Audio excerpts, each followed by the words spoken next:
Hi, this is Matt Newmark here from Elite Defense Systems, and what I'd like to cover today is our intermediate moves, ground fighting moves from the top position or mount position. And what I'm going to do is go ahead and bring my partner out here, head down here, feet down here. Once again, we are on mount position, so we start from right here, and the first thing we're going to be doing is we're going to do a knee bar and then a knee bar block. And how we kind of set this up is not something where I would do on purpose, which is put my leg in kind of a half guard position, or it could be a half mount, depending if you see the glass half empty or half full kind of thing.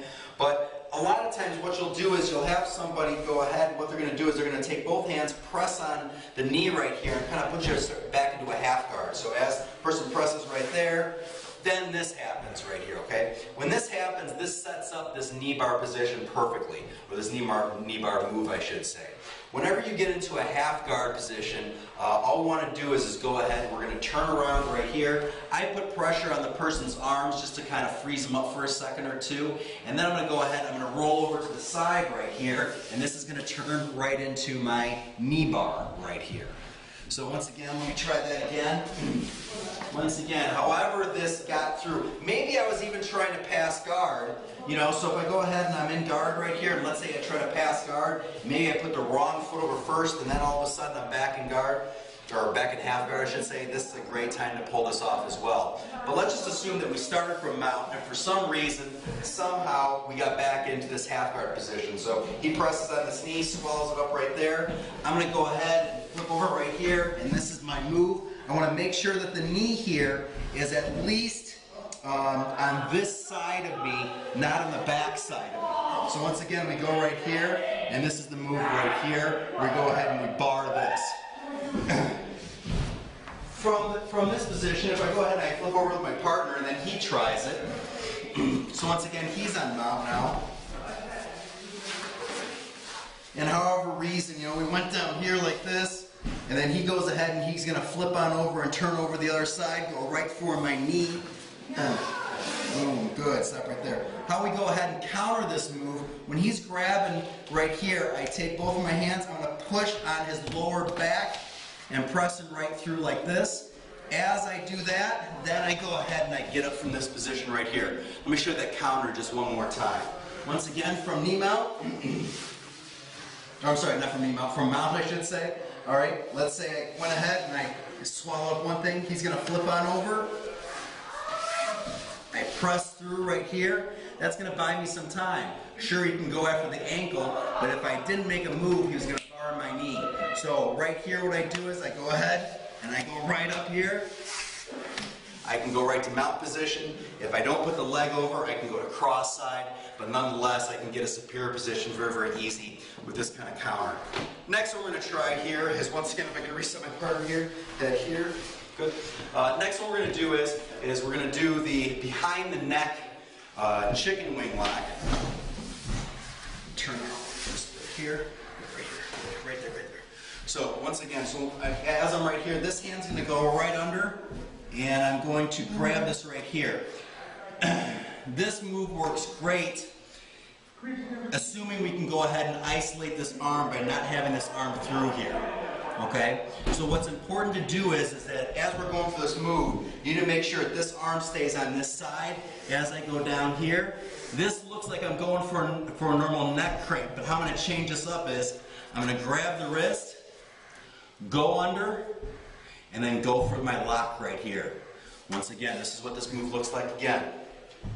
I go through, looks like I'm going to attack the neck right here, but instead, I'm going to grab here, this hand's going to go right under, and this is the lock right here, okay?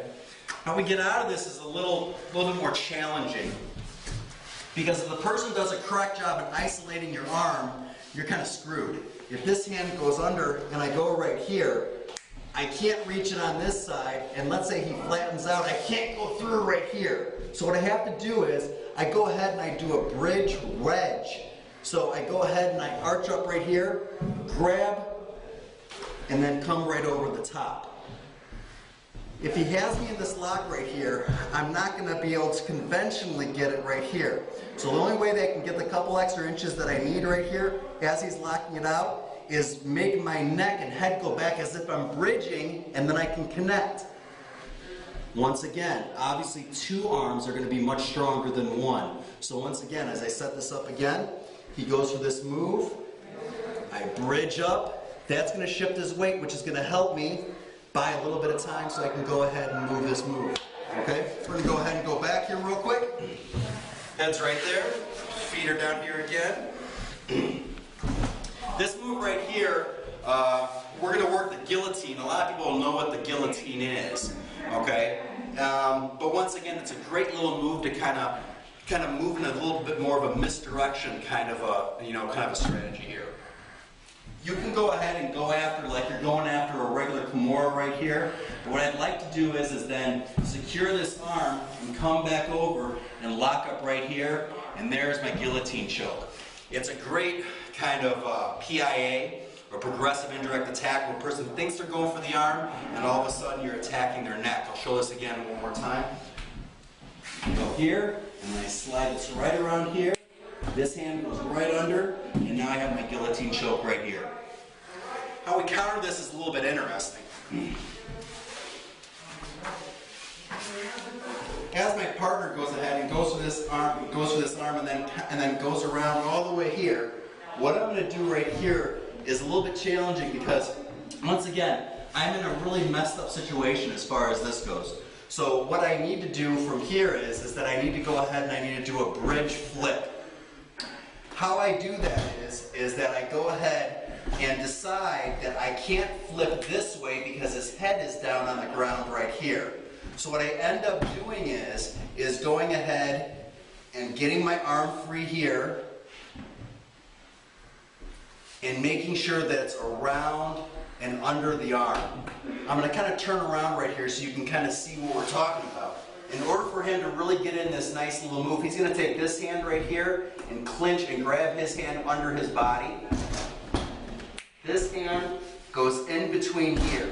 I'll talk about why in a second. I can't flip him to this side because that's where his head is. I have to flip him to this side. I'm not going to go 90 degrees. I'm going to go 45 degrees, and it's going to look like this. There's my counter to this move.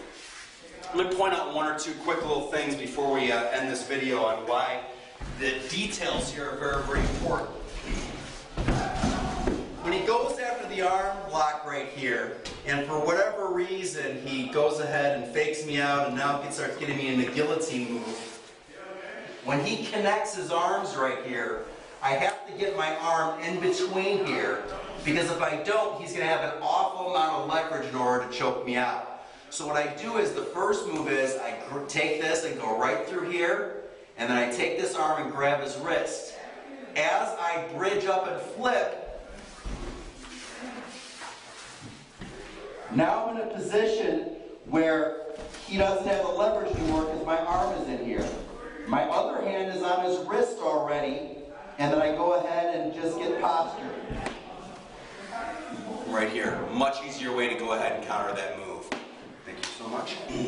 So once again, these moves are challenging moves. They're great counters. Go ahead and take your time and work with these. Have fun.